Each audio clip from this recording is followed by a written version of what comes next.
ও মাংস তৈরি করবে বললো, পেঁয়াজটা কেটে দিতে বললো, কেটে দিই।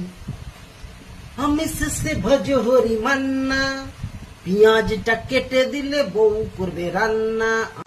ও শুনছো, পেঁয়াজ কাটা আমার দ্বারা হবে না, চোখে ঝাঁঝ লাগছে। পেঁয়াজ তুমি কেটে নাও। পেঁয়াজ কাটা আমার দ্বারা হবে না, চোখে ঝাঁঝ লাগছে। তোকে ঝাঁজ লাগছে? তা কি করবে? কত নেড়ে খাবে? আরে ঝাঁঝ লাগছে কি করবো, নাহলে আমার কাট আচ্ছা, কেটে তোকে দিতে। ঝাঁজ লাগছে দেখছি। কি হচ্ছে বলো তো? তোমার চোখে তো ঝাঁজ লাগছে।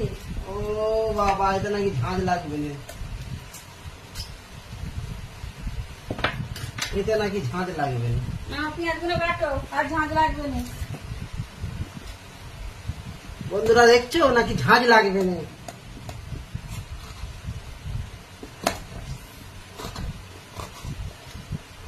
এই বুড়ির মাথায় তো বুদ্ধি ভালোই আছে, ওই ঝাঁঝ তো আর লাগে না। বাবা।